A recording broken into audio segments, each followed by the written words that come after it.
Hey guys, thanks for being here.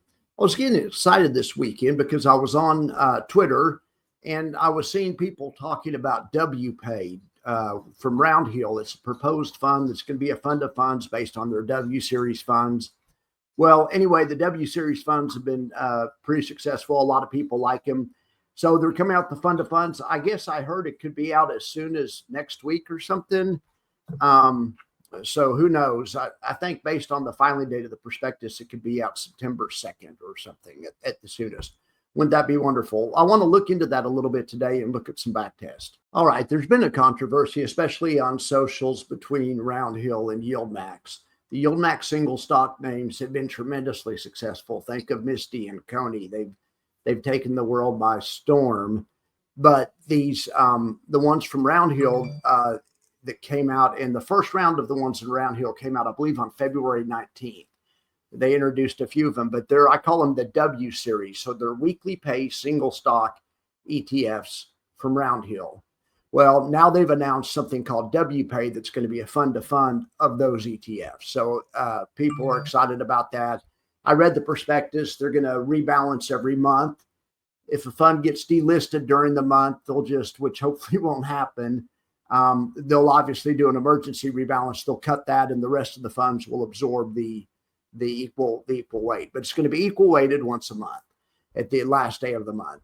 So I bet it's really successful. I bet it's successful for sure because the individual funds have been successful. So I would think the fund of funds would be successful too. I think people love some of the features of this, and we'll get into that in a second. Or actually, we're there right now. These guys are using swaps rather than selling options in the public market. They're entering into a financial transaction with a counterparty, probably a bank, and or who knows? But and it's private, so we don't know. But what we do know is what they tell us. The swap it builds in 20% leverage, but not 20% a day, just 20% a week, and that's really not a whole lot of leverage. If you think about it, TQQQ builds in 300% a day. Anyway, so this 20% a week is not the end of the world. It's just a little bit of leverage. But YieldMax on socials has been saying that their strategy is successful because they sell options, and that's an argument I'm sympathetic to. And I've tweeted at Roundhill, and I said, okay, so if you guys they say they have uncapped upside in their literature. And I asked him, I said, how are you paying the yield? There's no free money. Where's the distribution money coming from? But it's built into the swap. It looks like the people that are the counterparty on the swap are probably selling options. But yeah, Roundhill isn't directly selling options. So they have it's a nice little workaround that they've done. So far, it's been pretty successful. All I care about is the bottom line. You guys know that. Risk-adjusted reward. I wouldn't care what they were doing. But we're also going to look and see actually how it has been doing. And we'll look at the past week and month. Okay. Go read my Patreon post if you want to. I just talk more about the indirect selling of options and who's right or who's wrong. But both sides have merit, of course. Look at this. So then what I did is I went back and I tested Roundhill, all the Roundhill W's versus the YieldMax single stocks. And I made an infographic that I'll share with you guys. But if you look, over the past month, Roundhill had 7 out of their 11 outperforming the parent asset. YieldMax was only 5 out of 12. However, YieldMax was outperforming by more on average, or actually underperforming, but in this case, underperforming by less. The past month has been kind of a tough time for some of these. And in any event, though, like I say, you guys can play with this if you want it. You look over here on this graph. This is yield, and then also return. And TSLW is right at the head of the pack. METW, they both beating their parent. and up the most out of this universe here. AAPW, Apple's been having a good month. Now this is a lower distribution. This is only 3.6. Where see up here, TSLW is paid a 5.7% distribution. Here's a huge distribution right here, but not as good of NAV performance, Carvani. Anyway, here's the buffer report for the month. So just like we were saying, it's TSLW, METW, RBLY from YieldMax did really well. Then we have AAPW, Roundhill, GOOW, Avgo, Hood, Dre. You guys can see. And you can also look at it here. Like I said, I'll share the link, but the data that powers this comes from an app called stocktools.app. And I have an affiliate code. If you want to, go punch in my affiliate code and they'll know that I sent you there. But let's just do something live. I pulled that study last night. So that was based on the last month, end of day, Friday or whatever. And that's what the infographic's based on. But let's go over here. Let's just look for the last week. Let's make sure it's the same universe. It should be. You can go up here. This is so slick. Right now I have Roundhill weekly. So the W series, it ought to say the W series. I'm just joking. And then the YieldMax single stock funds. YieldMax has 36 of them. And it says pairs because this also looks at the corresponding parent asset. Anyway, and Roundhill at this point has 15. So, but that'd make a nice fund of funds. You put all 15 of those together. So you're going to have TSLW, which is doing great, but then you're also going to have the one doing poorly. But they still do. They hopefully will do pretty well in the aggregate. I guess we'll find out. All right, so here we have it. So we just put it on weekly, and here's the weekly buffer report. Well, let's just look at that really fast. Okay, winter and fiat are at the top, but they're inverses, so we aren't going to count that. All right, TSLW on the weekly also. Hui from YieldMax.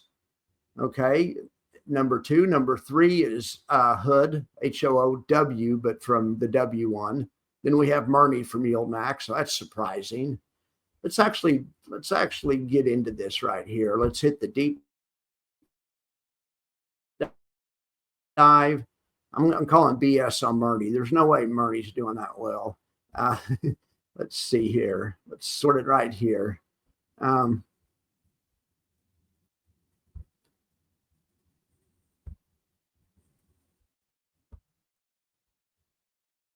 Yeah, okay. So let's just check out Murney. So this right here says Murney, and then there's Moderna.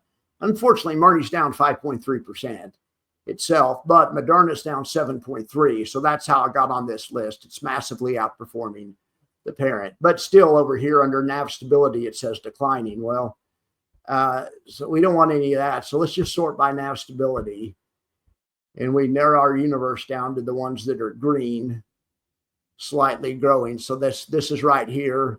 So we have RBLY, and at least this week, Bobo, GDXY looking good, Dizzo, XOMO, JPMO, GUI, a lot of YieldMax stuff right there. Then Tesla, and then TSLW. In the monthly time frame, the W's were dominating, but in the weekly time frame, at least looking at this metric, YieldMax is looking a little bit better. And that's just measuring the total return of the fund. That's just going by which fund's the hottest right now. I mean, TSLW is up 7.2% over the past week. And it's hot compared to its parent as well. But now let's just sort by hot compared to the parent. In other words, highest buffer. All right, so highest buffer is going to be TSLW, Hui, Murney. I can't believe Murney, but it was because it's down, but it's down a lot less. Anyway, PLTW, hopefully that one will come back soon. That's a good one. But look, it was actually down 7%, but its parent was down 9%. Then we have GOOW, NVDW, COIW. Okay, anyway, you guys get the idea. Let's do it. Let's look at one day. Let's do a one-day buffer report. which is basically what the buffer report is on my station. I think this is going to make this has made the buffer report obsolete, because all I have to do is hit 1 day and go like this. You guys can do this too. This software is very reasonable. There's no obligation. You get like a month to try it out, no obligation, and it's not that expensive. Anyway, all right. So look at the 1 day buffer report. We have Morrow, Coney, Murney. I'm not counting the inverses. I mean, that's like cheating. I mean, but of the normal funds that are bullish, it's apples to apples. So Murney, YBIT, Hui, AMD, GOW, TSLW. But this is a pretty good universe. This is all the YieldMax single stocks and all the Roundhill weekly pay, or which is their single stocks. All right. I hope you like that. Like I say, I'll put the link to the Patreon article if you want that, and to the infographic. This 1 month infographic is really cool. I guess let's look just really quick. Let's look at a 6 month look on these stocks. I guess we could have done 3 month also. We'll go 6 months to try to get a longer term frame. There hasn't been as many. There's only was like 5 of the W series that were out. These weren't out. AMZW, a lot of these weren't out, but some of the main ones were out, and some of the main ones were out. And let's see how they did. Well, look at this. AIYY is number 1, Murney's number 2, and this is going out 6 months. So SMCY's had a good 6 months, as has AMZ, as had PAY. Okay, so let's do this though. Let's go on the deep dive, and let's sort it by the ETF with just the best return. So PLTW, COIW both had killer 6 months, 75 and 40%. And they didn't beat their parent. But anyway, then Palti, killer month, but lagged behind its parent a little bit.